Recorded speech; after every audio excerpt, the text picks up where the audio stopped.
my name is Shivani and welcome back to my channel, Miss Read It All. Today I have 4 Netflix movie recommendations for you guys that are based on books with a strong female lead. The first movie recommendation I have for you guys is Pride and Prejudice. This is by far my favorite book and movie among all the 4 that I'm going to mention today. You wanna know why? Because I'm a sucker for romance, and when the romance is between a strong headed Lizzie and equally incredible Mr. Darcy, what's there not to love? And Keira Knightley, the actress who plays the role of Lizzie, she's breathtaking. Not just because she's beautiful and innocent, but also her acting and her dialogue delivery is top notch.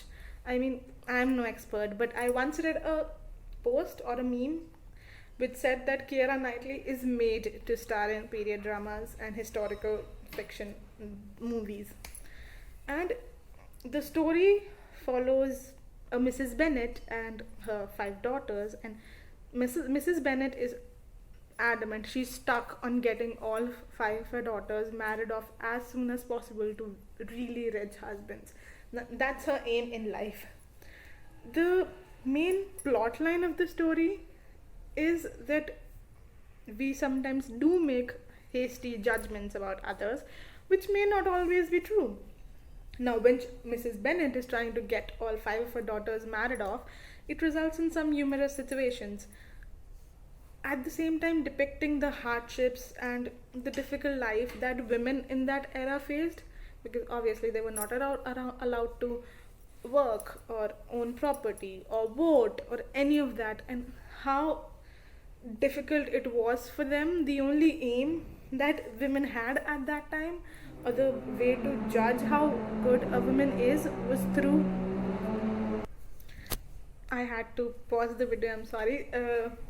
And the only way that a woman's worth was judged or she had a place in the society was if she had a number of suitors in following her or wanting to marry her. I think the book is worth reading. I mean, if you have to read or watch one book through,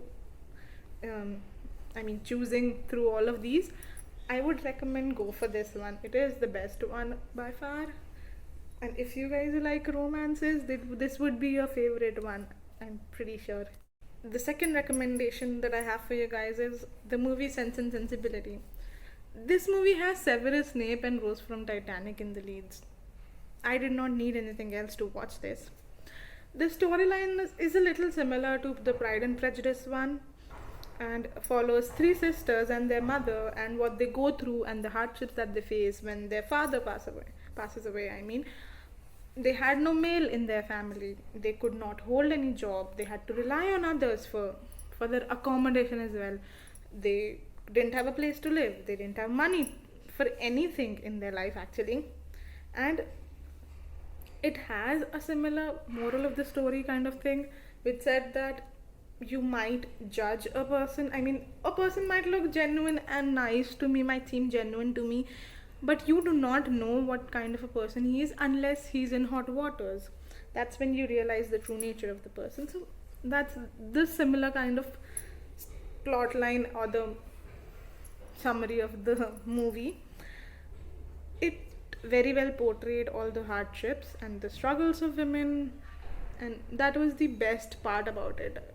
And obviously the romance between Kate Winslet and the actor that plays Severus Snape, it was worth watching. Oh, there is one more actor in this movie which I really liked.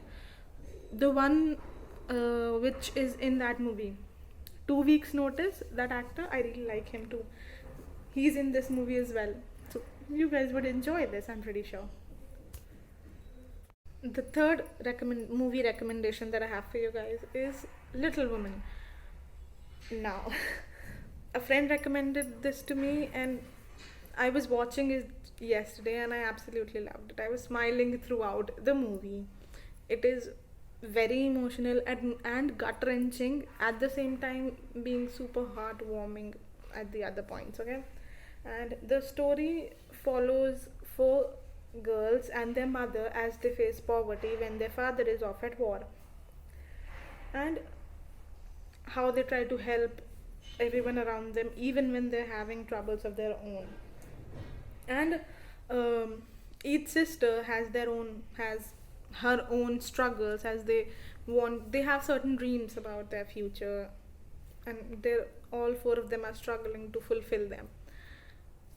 um, One of the lines that I liked from this movie was when this youngest sister Amy was reprimanded for when she was talking about money. She was reprimanded by her elder sisters, and what she said in response was that we're all going to grow up someday. It's always better to know what we want.